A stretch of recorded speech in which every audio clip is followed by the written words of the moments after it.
മറ്റ് സംസ്ഥാനങ്ങളെക്കാൾ കേരളത്തിൽ ടാക്സ് കൂടുതലാണ്. അതുകൊണ്ട് ഇത് പൊട്ടക്കണക്കൊന്നും അല്ല, എടുത്തുകൊണ്ട് വന്നോ കുഴപ്പമില്ല.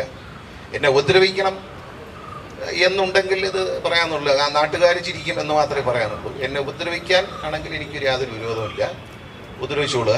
ചില ആളുകൾക്ക് ഉദ്ദേശമുണ്ട് ഉപദ്രവിക്കുക എന്നുള്ളത്. എന്തിനാണെന്ന് എനിക്ക് മനസ്സിലായി. ഞാൻ ഇവർക്ക് ചെയ്തില്ല.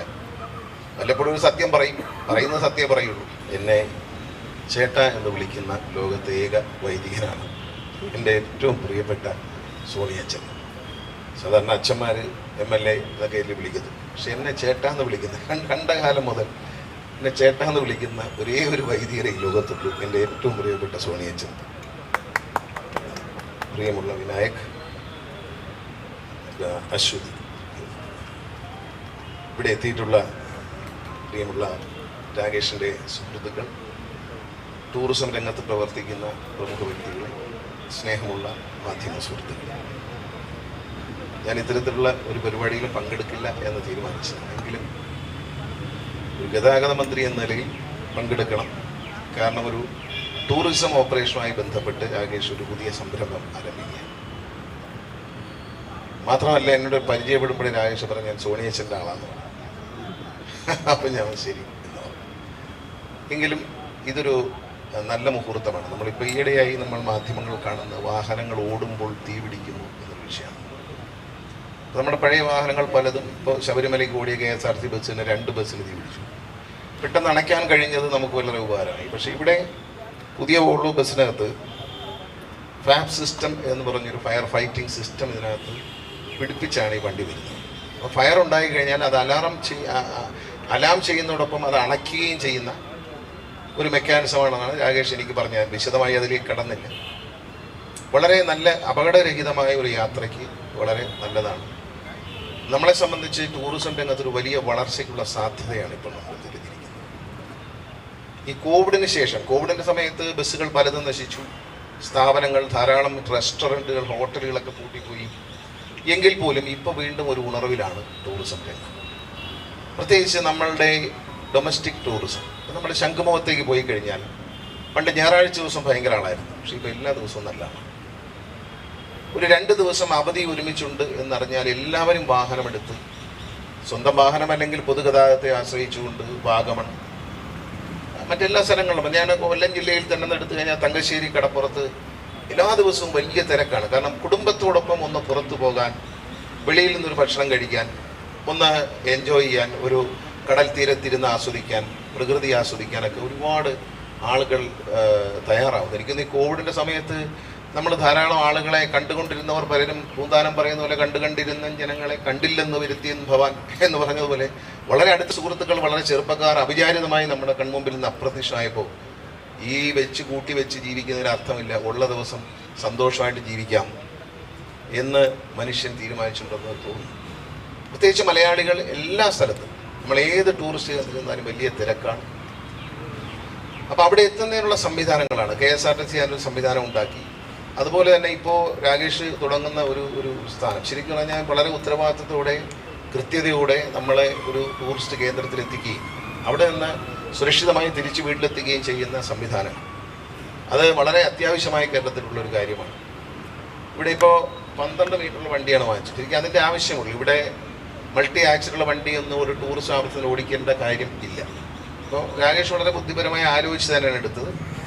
വോൾവോ കമ്പനി ആണ് ഇന്ന് ഇന്ത്യയിൽ വന്ന് 20 വർഷം, 22 വർഷം. ഞാൻ 2001 ട്രാൻസ്പോർട്ട് മന്ത്രിയായി അന്നാണ് ഇന്ത്യയിൽ ആദ്യമായി ഒരു ട്രാൻസ്പോർട്ട് കോർപ്പറേഷൻ വോൾവോ ബസ് വാങ്ങുന്നത്. ഇന്ത്യയിൽ ആദ്യമായി 2 വണ്ടി നമ്മൾ വാങ്ങിച്ചു. അന്നൊരു വണ്ടിക്ക് 45 ലക്ഷം രൂപയായിരുന്ന വിലയെന്നാണ് എൻ്റെ ഓർമ്മ. ഇപ്പോൾ എത്രയാണെന്നറിയില്ല, ഇപ്പോൾ കോടിക്ക് മേളിലാണ്. പക്ഷേ ആ വണ്ടി അന്നും മാർക്കറ്റിലുണ്ട്. ഇവിടെ വോൾവോ ഇന്നും മാർക്കറ്റിൽ. പക്ഷേ വേറെ ചില വാഹനങ്ങൾ ഇടയ്ക്ക് വന്നു. അവയൊന്നും ഇപ്പോൾ മാർക്കറ്റിലില്ല. നമുക്ക് KSRTCക്ക് അടക്കം അതിൻ്റെ പാർട്സ് കിട്ടാനില്ല. കാരണം സാധനം ഇന്ത്യയിൽ പ്രൊഡ്യൂസ് ചെയ്യുന്നില്ല പല കമ്പനികളും.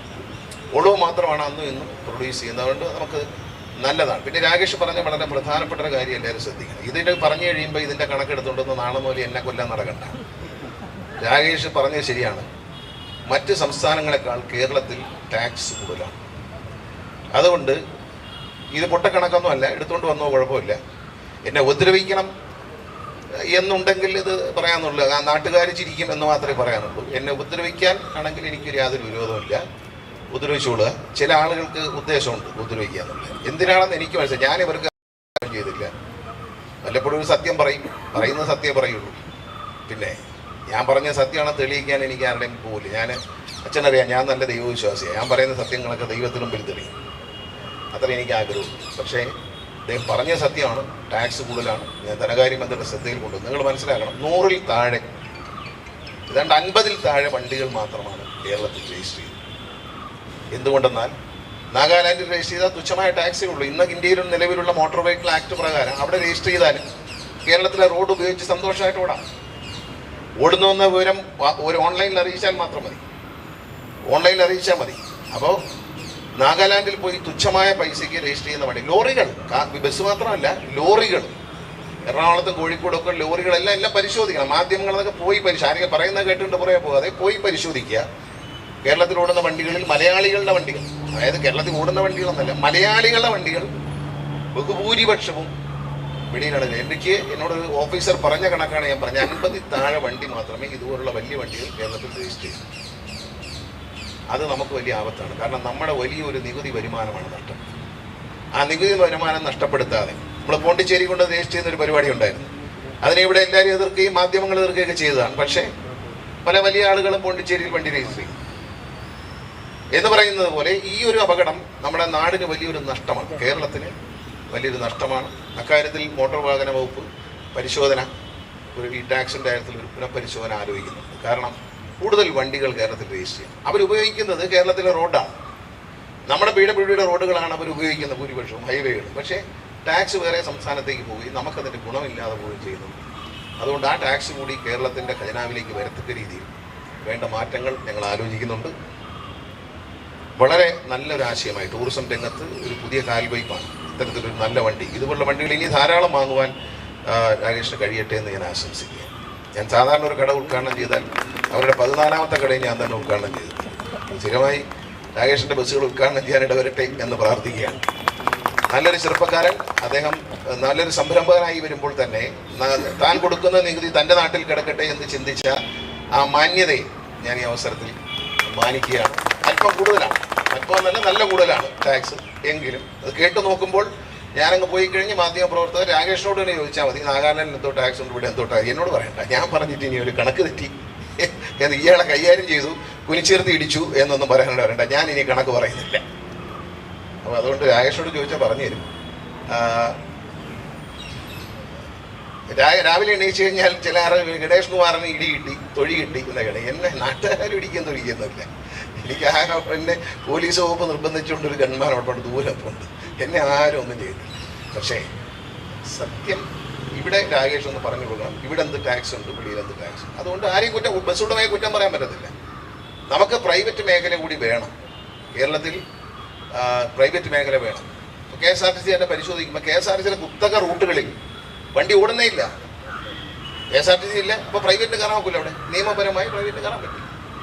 അപ്പോൾ അതുകൊണ്ട് എല്ലാ അത്തരം റൂട്ടുകളിലേക്ക് KSRTC വ്യാപിപ്പിക്കാനാണ് ആലോചിക്കുന്നത്. കാരണം വെച്ചാൽ ജനങ്ങളിവിടെ പോകും, ജനങ്ങളേത് വണ്ടിയിൽ കയറും. അവിടെ പാരലൽ സർവീസുകളെയും ജീപ്പിനെയും ട്രക്കറിനെയൊക്കെ ആശ്രയിക്കുന്ന സാഹചര്യം മാറും. മൊത്തം നോട്ടിഫൈഡ് റൂട്ടുകളും നമ്മൾ എടുക്കുകയാണ്. KSRTCക്ക് വേണ്ടി മാറ്റിവെച്ച റൂട്ടുകളിൽ ജനങ്ങൾക്ക് മിനിമം ബസ് സർവീസ് എങ്കിലും നൽകും. കാരണം അതങ്ങനെ ജനങ്ങളെ അനാഥരായിട്ട് വിടാനൊക്കത്തില്ല. നമ്മൾ KSRTC സർക്കാരിൻ്റെതായി നാഷണലൈസ്ഡ് റൂട്ടുകൾ, അവിടെ പ്രൈവറ്റുകാർ വരത്തില്ല. അവിടെ ഈ അപകടകരമായ ജീപ്പ് യാത്രകളൊക്കെ ഒഴിവാക്കിക്കൊണ്ട് സുരക്ഷിതമായി KSRTC തന്നെ ഓടിക്കത്തക്ക രീതിയിലുള്ള ഒരു സംവിധാനം നടക്കുകയാണ്. റീഷെഡ്യൂളിങ് നടക്കുകയാണ് കേരളം മുഴുവൻ. അപ്പോൾ ആ ഷെഡ്യൂളിൻ്റെ ഭാഗമായിട്ട് അതെല്ലാം വരും. ടൂറിസം കേന്ദ്രങ്ങളിലേക്ക് പോകുന്നവർക്ക് വളരെ നല്ല സൗകര്യങ്ങളാണ് ഒരുക്കി കൊടുക്കുന്നത്. നമ്മുടെ ടൂറിസം, ഡൊമസ്റ്റിക് ടൂറിസം, പണ്ട് നമ്മൾ ടൂറിസം എന്ന് പറഞ്ഞാൽ വിദേശിയാണ് ശ്രദ്ധിക്കുന്നത്, സായിപ്പന്മാരും മദാന്മാരും വന്നു എന്നാണ്. പക്ഷേ ഇപ്പോൾ അങ്ങനെയല്ല. എല്ലാ സ്ഥലത്തും വന്നു ചേരുന്നത് നമ്മുടെ മലയാളികൾ തന്നെയാണ്. ഇടയ്ക്ക് വടക്കേന്ത്യയിൽ നിന്ന് ഒരുപാട് ആൾക്കാർ വരുന്നത്. ഇപ്പോൾ അങ്ങനെയല്ല, മലയാളികൾ തന്നെയാണ് ഈ ഒരു സന്തോഷം ആഘോഷിക്കുന്നത്. കേരളത്തിൻ്റെ ഏറ്റവും വലിയ ടൂറിസം അട്രാക്ഷൻ മലയാളി തന്നെയാണ്, നമ്മുടെ ആൾക്കാർ തന്നെ. അഭിമാനകരമായാണ് കോവിഡിന് ശേഷം ഉണ്ടായ ഒരു വലിയ മാറ്റം ടൂറിസം രംഗത്ത് വലിയ ഉണർവുണ്ടാക്കിയിട്ടുണ്ട്. സർക്കാർ അത് പറയുന്നത് വലിയ ഡെവലപ്മെൻറ്റ്, കോവളത്തായാലും ശരി വർക്കലയിലായാലും ശരി, വലിയ ഡെവലപ്മെൻറ്റ് ടൂറിസം വകുപ്പിന് കൈവരിക്കാൻ കഴിഞ്ഞിട്ടുണ്ട്. വലിയ സൗകര്യങ്ങൾ ഒരുക്കി കൊടുക്കാൻ കഴിഞ്ഞിട്ടുണ്ട്. അതൊരു പ്രശംസനീയമായ കാര്യമാണ്. അത്തരം ഒരു ടൂറിസം സാധ്യതകളെ ഉപയോഗിക്കാൻ രാകേഷിൻ്റെ കമ്പനിക്ക് രാകേഷിന് കഴിയട്ടെ എന്ന് ആശംസിക്കുന്നു.